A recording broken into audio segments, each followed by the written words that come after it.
Hello and welcome back to LifeUp, another great opportunity to be sharing much information with you. We're still on our journey to the United States on the J1 visa for teachers. So if you have not watched the previous videos, please go back and then check all the previous videos to get about the program and then your qualification and things that you will need. Please make sure you watch every bit of the previous video so that you understand this one very well. Today we're going to look at the documents that you'll be needed when you want to be part of this program. The documents that will be needed, that is what we are going to look at today. So if you have not been part of this family, please do well to hit the subscribe button and be part. Don't forget to hit the notification as well and then set your YouTube to notification so that anytime there's a video, you get notified and then you see what is going on. Put your comment in the comment section. Do your best to share this for others as well. So the last time we talked about two sponsors. I showed you two sponsors in the previous video. So if you have not checked, go back and check that. So those two sponsors, they are not the only sponsors, but you can use them or you can check other sponsors because I show you all those sponsors. Now, what document? And I show you the application process. You fill up the forms and then you create an account and then they will send you all the necessary forms that you need to fill. So the documents that you need. English proficiency is not required for this. You don't need any English proficiency. So don't worry about that. So you're not going to write any English test or you're not going to bring any English proficiency.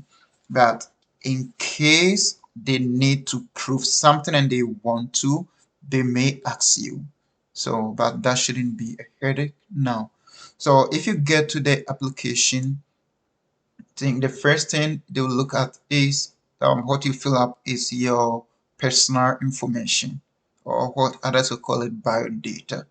So they will get all your personal information, your name, your email, and then they'll ask you some personal general questions. That will be about your passport. That questions are going to be about your passport, whether you've been denied a visa before. Please answer everything correctly. If you have been denied a visa before, say yes. If you have lived in the United States before, say yes. And then they require a picture of you, a picture of you. So like it's just question and answer. So they will just asking you, where are you from, your citizenship, have you done this before? No, yes, no, yes. So it is all that they will need about you. That is your personal data. And then they'll ask about your contact information too. So you need to provide your contact information. Make sure you are using active email address and then active phone numbers in case they want to call you. Because when I was doing mine in Ghana, I actually did my school interview on the phone because I think we are using Skype. Zoom wasn't that common at that time. I don't even know if Zoom existed at that time because I've never heard of Zoom at that time. Skype was what was common that we are using, but it seems the internet wasn't working well, so we have to like they called me on the phone. So make sure that you have an active number there in case they want to reach out to you. And then like I said, your passport information, and then you have to scan all those information to them. So that is about your personal data. So that is very simple. And then they will ask about your family information.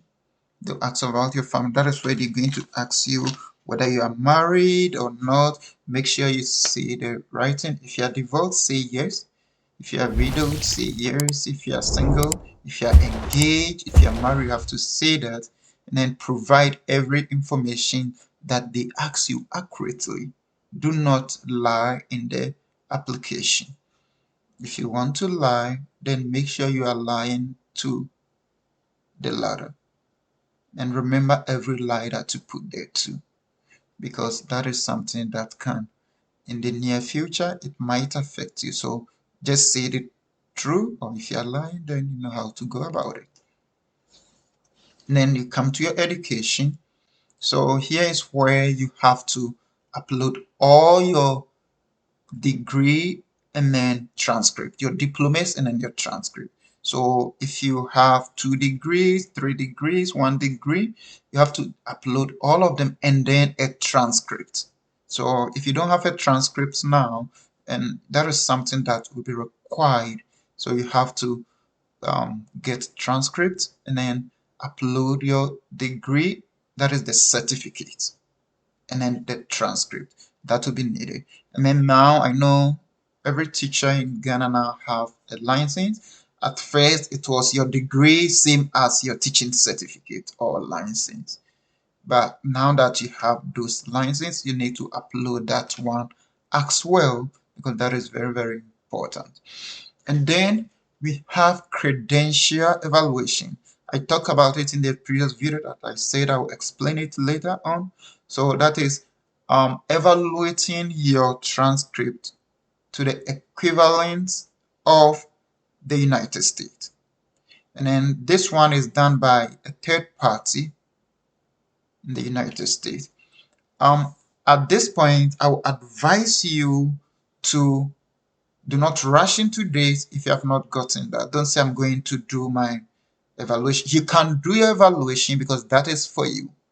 You can do it and keep it. If they need it, you upload it. That is your personal thing, because it is done. It is used for so many things, not only this. You can do your own evaluation, but if you don't intend to use it for any other thing, then I would advise that you wait, because every sponsor, some of the sponsors have specific institution they want to evaluate your transcript. So in case you go to institution A and then your sponsor said, no, we want institution B to evaluate it for you, meaning you still have to go and then do that what they demand, and that will be a waste of money on the A. So always wait for them to tell you where to evaluate it. If you're lucky, some of them even do not, some of them will even do the evaluation for you after you've sent them your transcript and then all those things. Some of them would do it, but some of them you have to do it yourself. So listen from them before you do it. Listen from them before you do it. And then, so if you have any other information that you want to add to your education history, so put everything that you have there.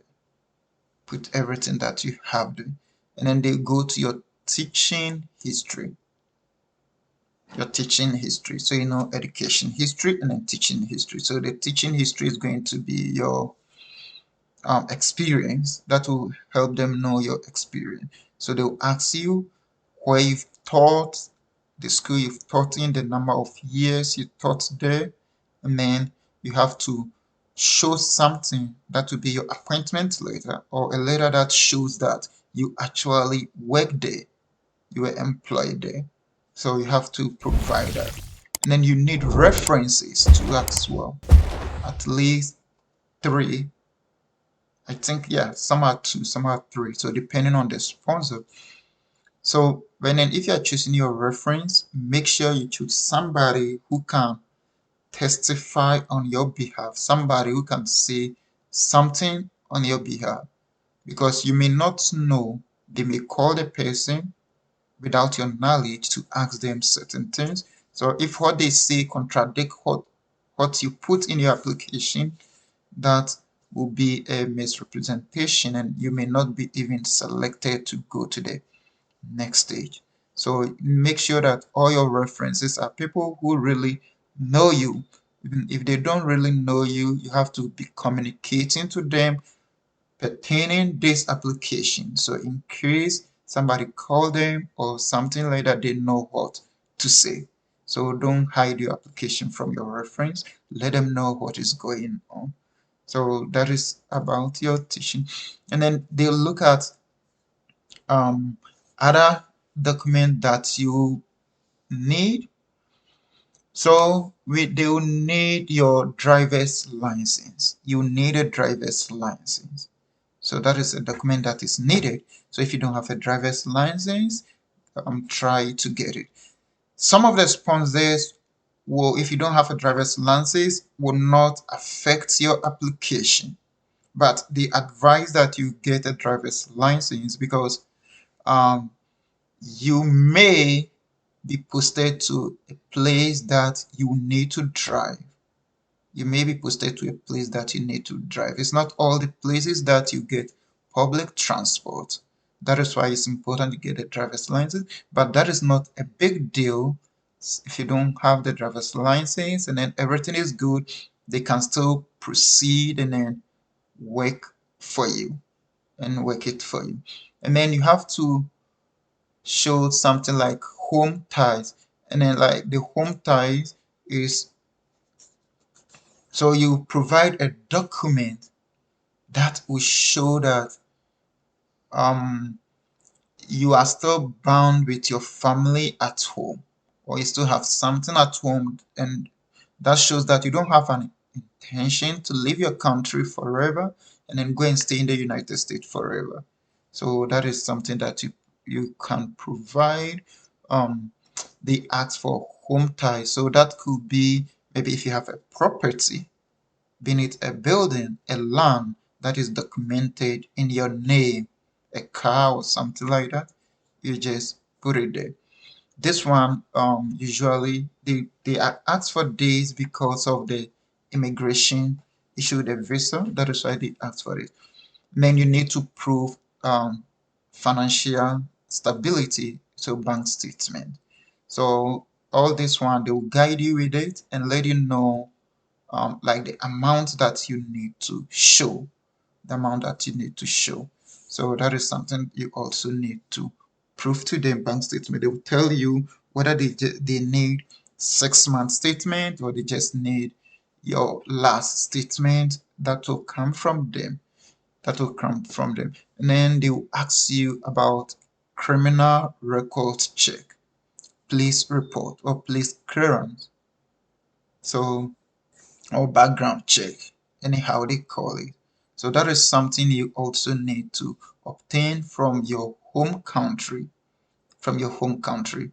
I know criminal records normally expires within um, 6 months. So this is something you shouldn't rush in doing at the beginning, because if everything is done and it's over 6 months, your criminal record is expired, you need to go and do another one.